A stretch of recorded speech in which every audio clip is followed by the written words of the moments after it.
ओम नमो नमो भवति जायमानोन्हावं एतरुदामेत्यत्रे भागमेवेभ्यानिधात्यायं पदंसमा करदिने कमायो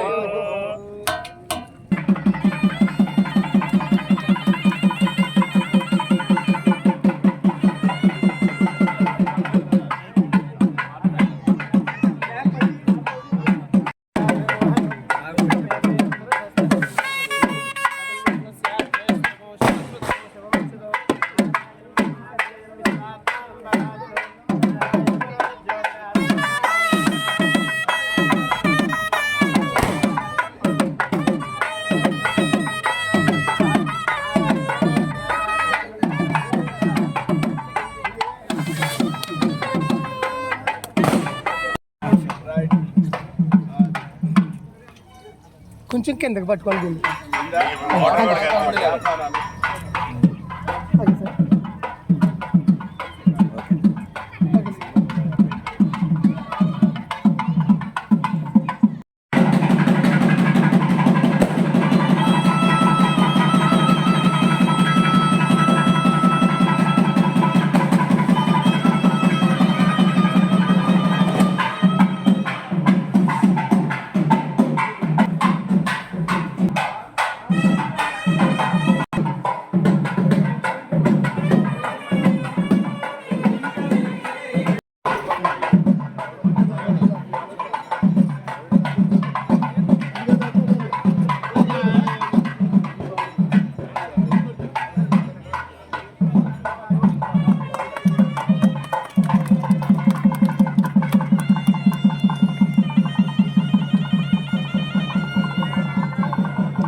మళ్ళా మీరందరూ ఒక అవకాశం ఇచ్చారు. ఇంకా అయిపోయి రాడు ఇక్కడ దాకారు మళ్ళీ రాజుగారు మరుకుంటారు చాలా. కానీ మీ అందరి ఆశీస్సులతోటి, దేవుడి ఆశీస్సులతోటి, భగవంతుడి ఆశీస్సులతోటి మళ్ళా 4వసారి శాసనసభ్యుడిగా మీ ముందు నిలబడతాను.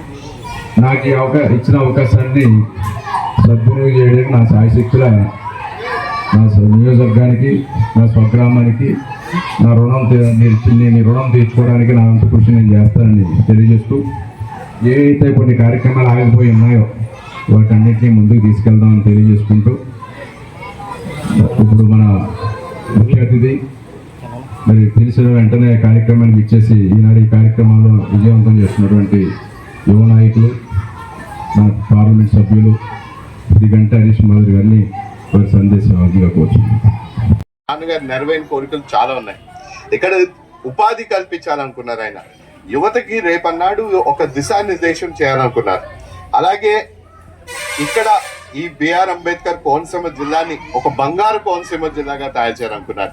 నాన్నగారు కానీ ఆ టైంలో ఉండుంటే, ఆ టైంలో మీరందరూ నాన్నగారు ఉండుంటే మాత్రం ఇది ఖచ్చితంగా ఒక బంగారు కోనసీమది అయిపోయింది సార్. ఎందుకంటే ఆనాడే ఆయన రావులపాలెం అది కొవ్వూరు మీదకి వెళ్ళిపోయే హైవేని లేదు, అది మార్నింగ్ పేపర్లో చూసినప్పుడు వీళ్ళందరూ నిర్ణయించుకున్నారు. వీరందరూ నాన్నగారితో మాట్లాడుతూ, సరే అది కొవ్వూరు మీదుగా హైవే వెళ్ళిపోతుందంటే సాయంత్రం లోపల వీళ్ళందరూ మాట్లాడినందుకు నాన్నగారు దాన్ని కొవ్వూరు కాదు రావులపాలెం మార్చడం జరిగింది. అలాగే ఎదురుదాక యానం బ్రిడ్జ్ అనేది అనేక ఇబ్బందులు వచ్చాయి.